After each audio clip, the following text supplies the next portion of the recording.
All right. Welcome to another edition of Shabbat Lounge. This is Matt. I've had the privilege of hanging out this evening with Luke, and Luke has a great podcast called The Life. Yes. Luke Abaffy. It's The Life. Yeah. Yeah. And so you probably have seen a documentary that he did as well.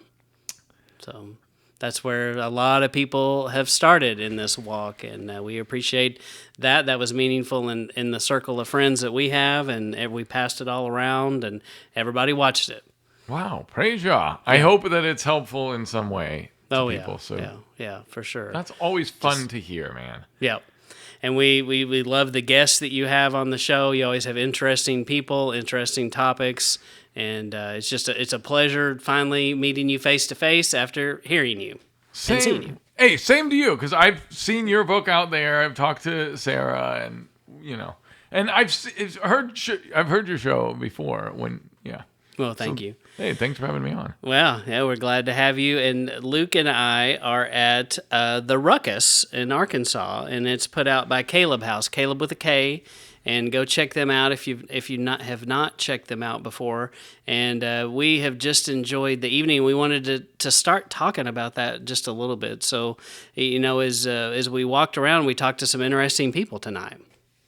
Yeah, we did. Man, there's no end of interesting people here.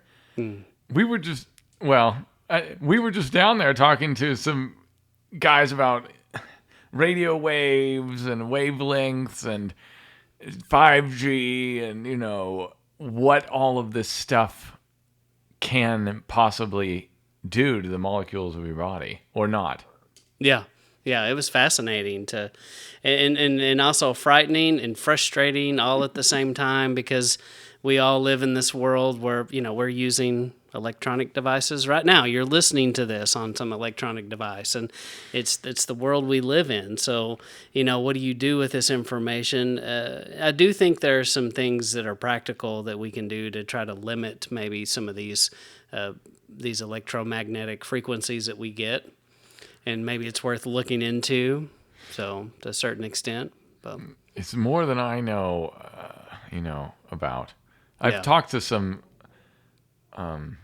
engineers about these questions, especially when I was doing my solar setup at home. I reached out to some electrical engineers about, okay, what should I be concerned about EMF wise, and what is just hocus pocus? Because for me, that's the.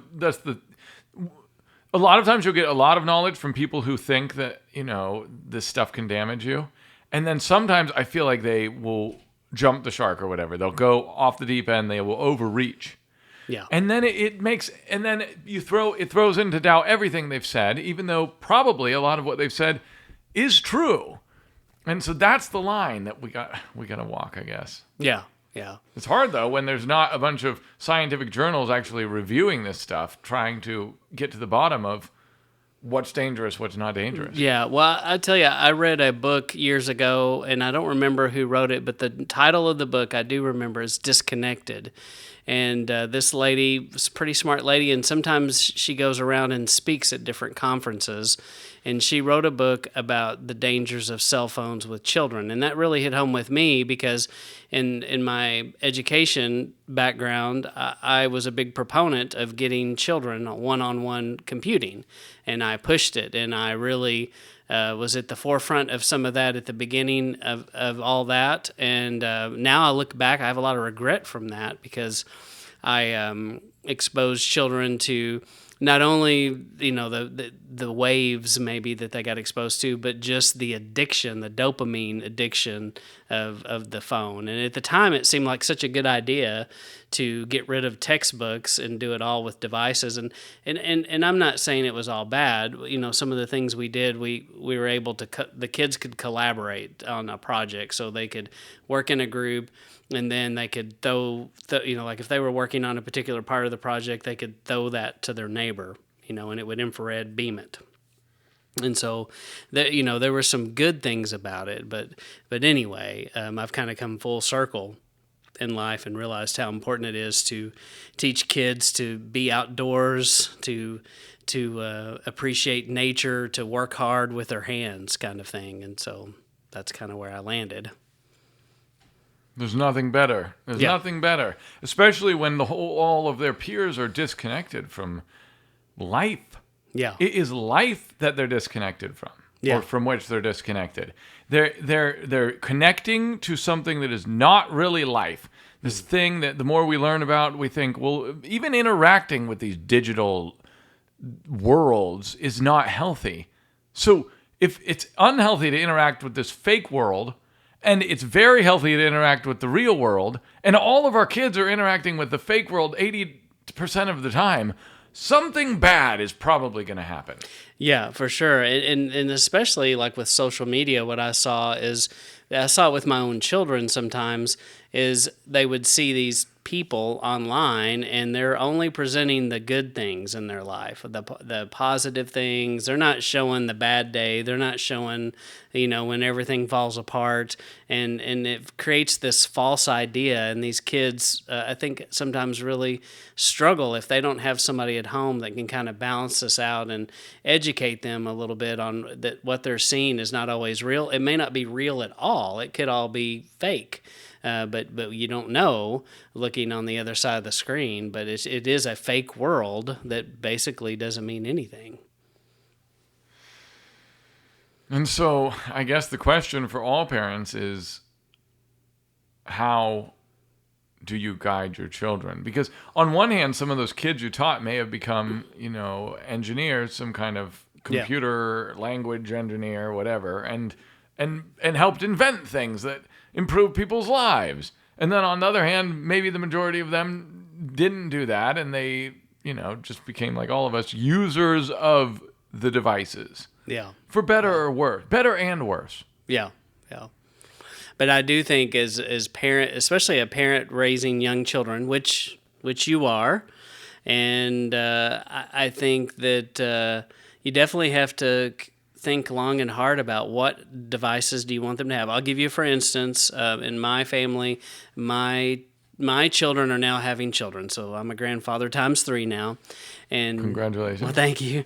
And my oldest, they are committed right now to being electronic free with their children. And so they don't, sometimes they go into other people's houses and there's a TV on because their other grandpa's watching sports or something. But in their house and in our house, we try not to have the TV on very much or at all, really.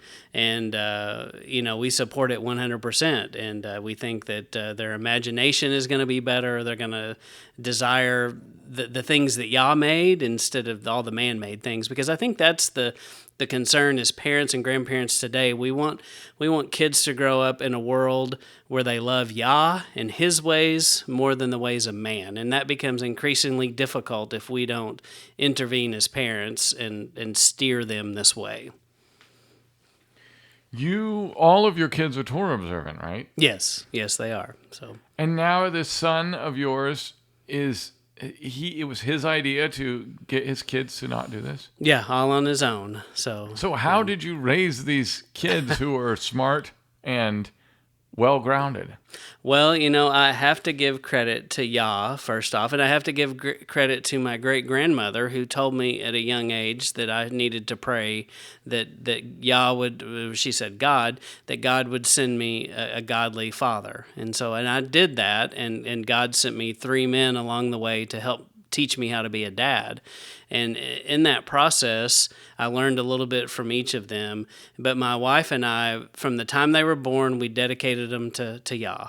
And we were in regular church, and we went down and we did a thing that no one did in the Church of Christ tradition at the time. People just didn't do that. And we went down and we dedicated each one of our kids to God.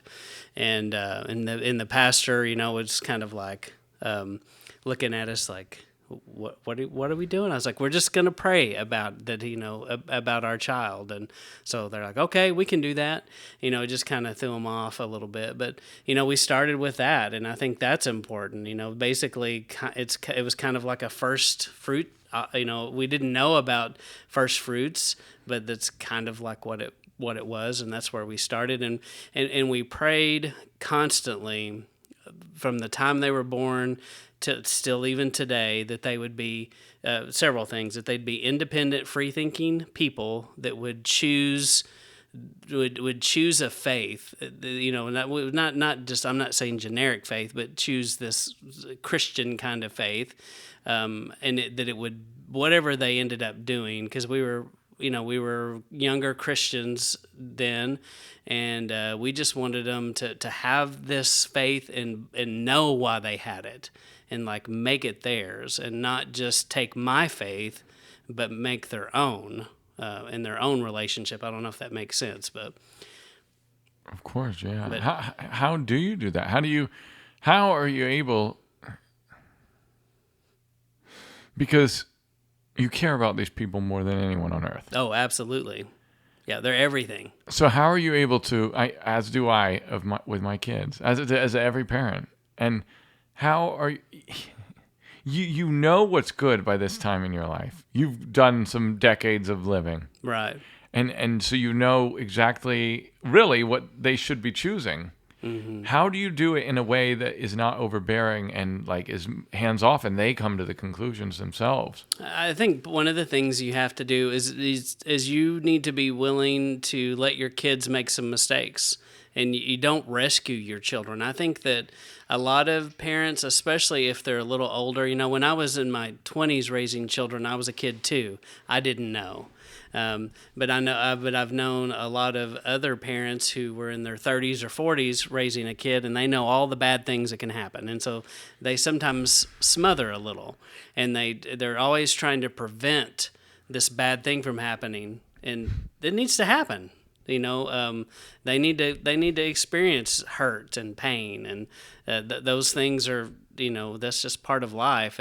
But you're there and you help them overcome it, but you don't solve the problem for them. And I think that's one of the big things is you're there, you're supportive, but you let them experience some pain, and sometimes pain from decisions that they've made, and they have to deal with it sometimes.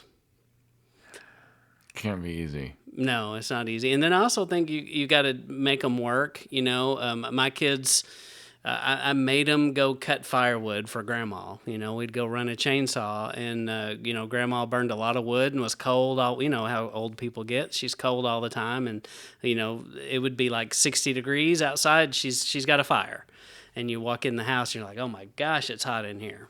But so we kept her supplied with firewood, but I made them go with me and do that. And I think that's another piece is, especially as men, I think some men have been conditioned that they're just the breadwinner. They go home, they go out and win the bread all day, and then they come home. But I believe we're supposed to be part of their life, heavily involved every day. And so when we go to the lumber yard, whatever it is, take that kid with you. You have them go with you and do things. And I see parents sometimes make a mistake. Sometimes they don't want to take them away from watching cartoons or their iPad or whatever it is. But make them get out and go do the things you do. So, because if we don't teach, especially young, I think there's a big crisis in the world with men, and too many parents have raised boys that grow up to be boys. And what my wife and I tried to do is raise boys and a girl that grew. We weren't trying to raise another boy or a girl, but we're trying to raise men and women. And then there's a big difference in that. I don't know if that makes sense, but Of course. Yeah. Would you take both of your boys with you, or was one more predisposed to do the kind of things you did, or did you just take them both? I think I took them both equally. So definitely one I had to force a little bit more than the other. But the one that I had to force a little bit more, he really appreciates it today because he's able to now build his own house. And not afraid to do it, not afraid to try things. His grandfather also has been a big part of that, and his grandfather is one of the men in my life that taught me how to do stuff, and so he taught me how to, and he's teaching my son how to, and it's a beautiful thing. That is a beautiful thing, man. And one of the things that that y'all blessed me with is my youngest son. He struggled a little bit for a little while, and he needed some help, and so I decided that I needed to be his teacher. And the school district I was working for allowed me to have him in my class. And that year, him being around me every day turned him around, and he was almost too confident. And I think just him being around me every day built a tremendous amount of confidence in him, and he never, he just has done super well. Wow, that is beautiful. What can someone who doesn't teach or isn't in that position do to imitate that same thing? If they let's say if a father finds themselves in that situation. I think you try to find ways, because I was blessed, clearly, very blessed to be able to do that. But you try to find ways where you can involve them, even if they're not big enough, fast enough, strong enough, whatever it is you're doing, still have them come with you. And whatever that is, if you're getting together with your neighbor and helping them on the weekend, or, and it's also just consciously making an effort to every day spend time with that child, to not be afraid to hug that kid either, because sometimes as men we're macho and we don't think we can be affectionate, but also showing an affection to a teenage boy might be hitting him in the arm. If you're a guy, you understand what I'm saying, but to women that would be weird, but that's sometimes what guys do. I'm noticing already, I have limited experience with children so far. My littlest is a year, and then we have 4-year-old and 6.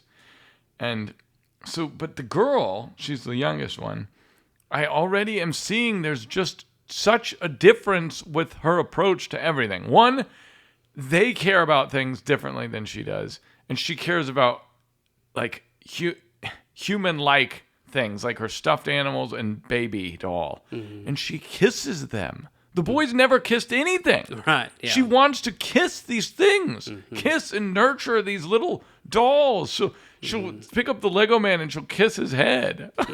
That's funny. Yeah.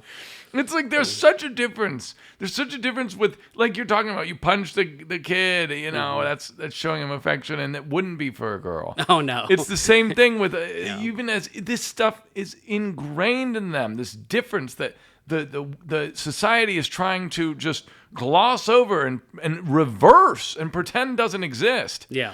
But the truth is, if you're observant and honest with yourself, just about what you observe, in humans, in children, in babies, they're always different, and it's a beautiful thing. Yeah. It's a design that way. Yeah. And for my daughter, but for all of my children, I think for me, what worked for me, and that's all I can say is what worked for me, is every evening I did the bedtime routine. And so, I know that I don't show this in this thing, but I can be kind of silly and kind of crazy, especially younger Matt. And I got real silly in the evening. We would wrestle. We did all kinds of stuff. We'd play silly games, sing silly songs.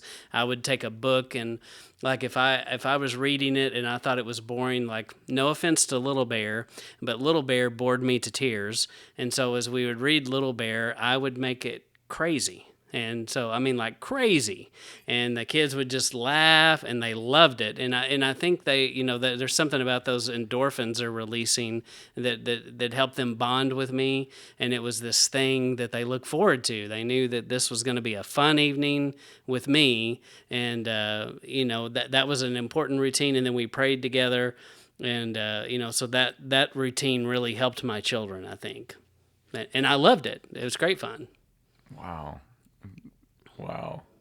So, everything good that God or Yah designs, it serves a purpose, and it usually is enjoyable. Even the parts that are hard at first, like building discipline, it's not fun. It's not really enjoyable. But after you do it a while, if whatever that activity was, it kind of becomes enjoyable. Yeah. I mean, at least it has for me. Whether it's, I don't know, getting up early, it eventually becomes enjoyable. Working out maybe, or whatever, or working hard, or studying even. Well, I don't know about studying, but Yeah.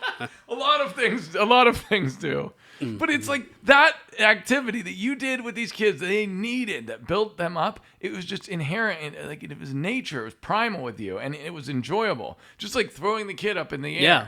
That's fun. Yeah. And yeah. the kids I think the kid gets something in their brain, like it builds something in their brain when you throw them up in the air. Yeah, it does. As crazy as that sounds. Yeah, it does. Yeah. And it's just such a natural thing for us men. That's something that's just, no one has to teach you how to do this. You just know. That's what you do.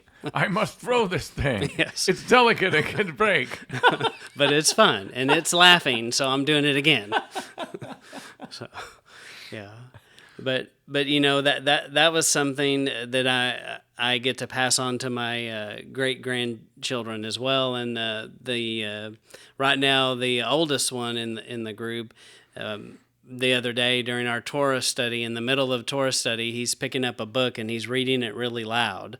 And like real loud, but he can't read. He's only 2, so he's just making noises, basically, like he's reading the book.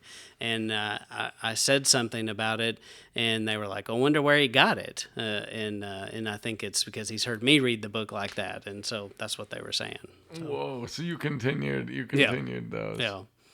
And then, also with my daughter, we'd go play school. And so, a lot of little girls like to, they'll do school or something like that. And so she taught her stuffed animals, and she later became a school teacher.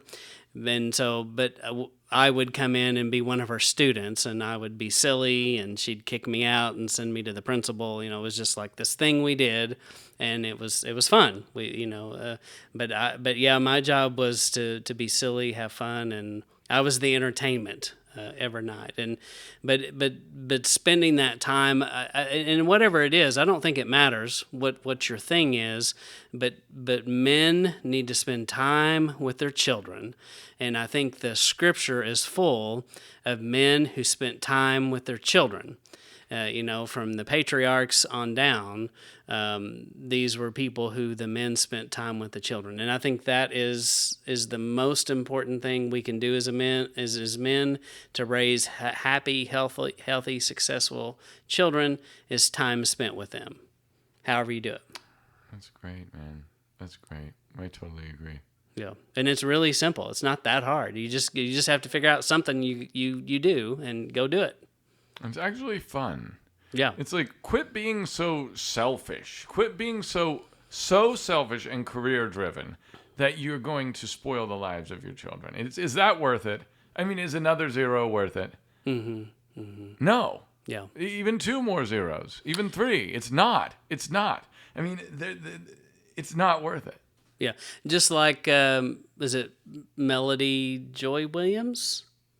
That you had on your podcast just recently. She was talking about her family in the Philippines and how different they were, and that is that they didn't value materialism; they valued their family.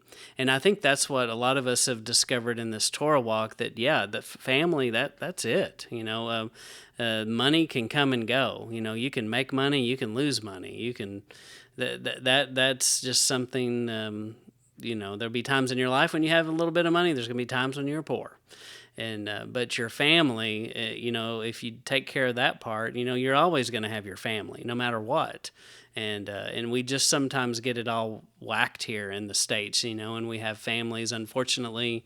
And my heart goes out to you if you're in this situation, but, like where the grandparents live on the West Coast and the kids live on the East Coast, and they hardly ever see each other. And but what I find a lot of times is eventually everybody does move close to the same city because they get tired of that, if they have the means to do that.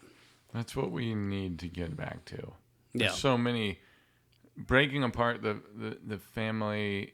Even if you keep the family unit together, but you don't have the grandparents, you lose so much. Yeah. You lose wisdom. You lose even just financial benefit of they can watch the kids, but you don't have to sometimes. Yeah. You don't have to get a babysitter. Or maybe everyone's living near each other and I don't know. There's so much. You're stronger. Yeah. You're actually stronger as people. And instead, we have put forward this idea of the American dream, which you do on your own. And it's very individualistic. On one hand, it's great. On one hand, that's where a lot of creativity and invention happens. But on the other hand, you're losing the strength that many cultures that stay together have. And I think that strength is integral to the very strength of the nation and society that you're in. And so it's much more easy to break apart a society when the bricks that hold it together are all over the nation. Yeah. Yeah. They're not locked in place. Yeah. That's exactly right. Yeah. And we bought that lie, because here in the United States in particular, there was a time when families worked together, and that's what inspired me was my great grandmother. My great grandmother had lived through the Great Depression. She lived through the Dust Bowl, worked on a farm, and she always had these stories about how she worked with her best friend who farmed the farm next to him, and they always worked together and partnered with each other, and she'd work with other brothers and sisters, and they would partner, and if they needed help, everybody'd go help them.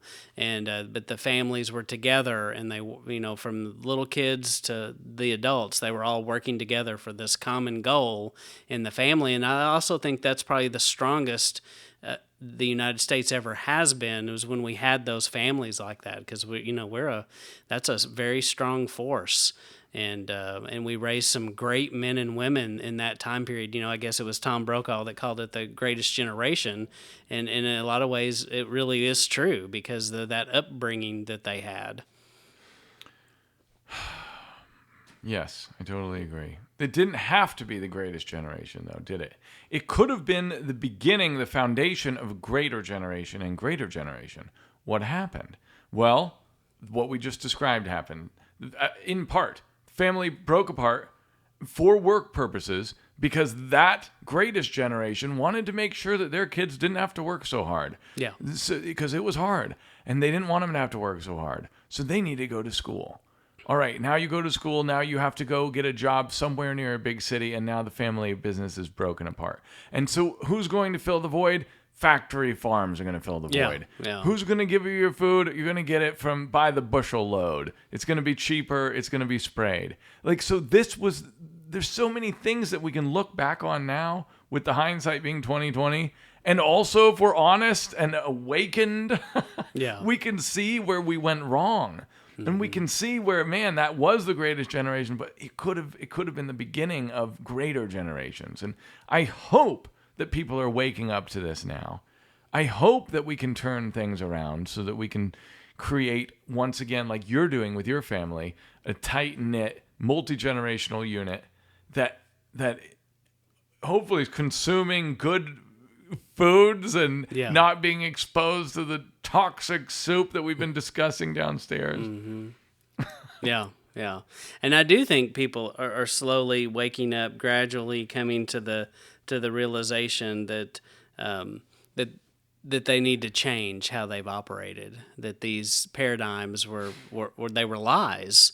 And we need to get back to, and I guess that's where we find ourselves in the Torah movement, Torah community, is trying to get back to these basic things. And there is so much truth, and I keep coming back to, and what I pray for my children all the time, and everybody in my group, and basically everybody I know that I can think of when I pray, is, I just keep praying all the time that these children growing up will love Yah more than the world, and that they will believe Yah's word more than the word of man.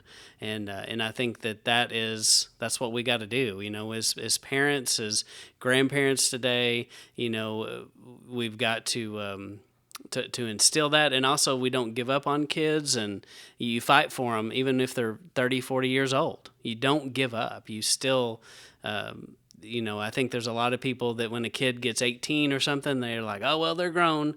There's nothing I can do. And they just throw their hands up and they don't intervene. But I think you never stop being a parent. You're always a parent. You should have that mindset. You're always there to guide them and direct them. That's great, man. That's great. I'm still learning all this stuff. Yeah. Well, I want to shift gears just a little bit if I can. And I wanted you to understand you're building a house, and you're going through that process. And so is there a part of the house you're going to build, or is it all going to be subcontracted out? Well, so it's not my first house. I built the tiny house where we live now. And then I built a cabin that we rented out for a while, and then we sold that. And so I have a little experience building. And so I guess we did most of the work on both of those houses. And so I will do a lot of this work, actually. I'm designing it. I'm going to get a timber frame guy, like a post and beam guy, to take a look, because I want to make sure all my spans are right and all the timber size is right. So I'll have help with that. I'll have contractors for like the foundation, but I am going to do radiant heating in the floor foundation, and I'm going to do that with a plumber and myself. And I'll do the framing with some of my buddies, and I think my brother-in-law, in exchange for we're then going to frame his house, like the Amish. We're going Amish. Yeah. And then we're going to frame the other guy's barn. So framing his barn, my house, Paul's, my brother-in-law's house. That's the plan in the ether. Will this happen? Hopefully. If not, I'll probably get some help. And then I'll probably do the roofing. Definitely going to do the solar installation, because it'll be off-grid. It'll be a relatively big house off-grid. Mm-hmm. So planning that has been a large part of the process. Like it's mostly going to be on just a slab, no crawl space, because of the humidity and having to dehumidify and how much electricity that uses. Mm-hmm. So I'm always thinking about how much electricity will the X use. Mm. So instead of like a central HVAC system, we're going to do mini splits, and because we get more sun during the summer, we can't use that for heating. It's just going to be used for cooling. We're going to use the radiant floor for heating, which will either be on-demand propane or it will be a outdoor fire burning furnace. So these are some of the details that we considered geothermal. I looked at that one time too. Yeah. But it sounded great, except for, again, I think that I was limited by practical battery power. Mm-hmm. So if the sun's out, great, I could do geothermal. But whenever it's not, there's a limit to the battery bank, and that's the most expensive and weak part of the solar system. So I'm not doing that. We're just doing the mini splits. Mm-hmm. So there's a long answer to your question. That's. Are you doing like a full septic? Are you doing composting or incinerating toilets? Or septic? We have septic in the tiny house. We'll have another septic system. We have a well at the tiny house. We're trying to drill another well up there. I hope we get it. Mm-hmm. And then the driveway is the only thing that's begun. Mm-hmm. And so hopefully soon, all of this will begin.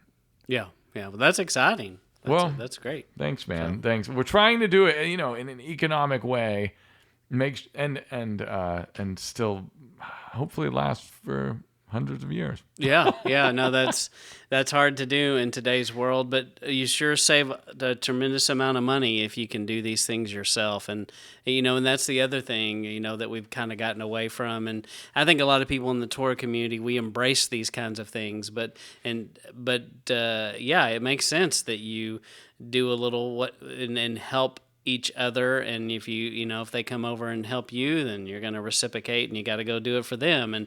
But you can save so much money, and everybody wins, and you get your things done. And that's a beautiful thing of community that you develop too. We're just starting to try and get into that in our group. I mean, we have a group of just half a dozen guys or so, and their families. I feel like that's when things start to gel a little, and you maybe Yeah. Sometimes it starts to not gel. Sometimes it starts to like then disintegrate. But these guys are so they're all great guys. A lot of them work with their hands. Not all of them, but a lot of them do, and a lot of them happen to be in the trades. So it's very cool. Yeah, those are good friends to have. Yeah, they're good friends to have, and just like just this idea of a community that it's like you could have a community that you built around a mutual belief. I mean, yes, that's happened. We've seen it with Amish. We've seen it with the Jews. We've seen it with all these different the Muslims. All these people who are minorities in their land, and then they glom together. The Torah group has been so small and dispersed around the Western world, really, that this has not happened much. But I mean, as these groups form and get bigger, I think that's going to happen more and more. And I think that we're just starting to imagine, at least where we are in our little group, the pluses of this, and how it can, just like we talked about, how staying around your extended family can enrich your life and make you stronger and richer, really, people. I think the same thing is true with this. Yeah, for sure. Yeah, and the other thing too is, as men, we get to know each other by doing things. We're not going to go do something frou-frou. We're not going to go get our nails done. Now, there are some men who do that, and if you do that, that's okay, I guess. But it's not okay. It is not okay.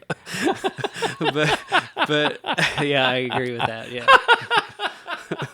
But I have known some burly men who say they get manicures. Yeah, or something, yeah, you're right. And I'm like, okay, that's weird, but okay, I guess if that's what you want to do. Let's tell them it's not okay, and then just hide.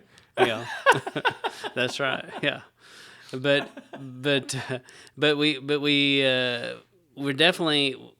We enjoy doing things together, and we enjoy working together. We like having a task. I think there's something, we're just so task oriented. We love to have a task that we have to go do and conquer, and then you feel like you've accomplished something, and then you've done it with your buddies. I mean, it's like the greatest feeling is to me is to go help you build your house or whatever. And at the end of the day, we're tired, we're hot, sweaty. Things have happened. We've done some dumb things. We may have hurt each other. There may have been accidents. Just things have happened. But at the end of the day, we've had the greatest time of our life. It's like there's just something about that bonding too. It's not only you got your things done, but you've also really got to know these men, and that they're there for you now. I love that, man. Yeah, if anyone else feels the same way, come to Ohio and help me build this house. Yeah. It will be the greatest time that you will ever have. Yeah. Absolute greatest, guaranteed. You'll love it. Yeah, everybody's doing it.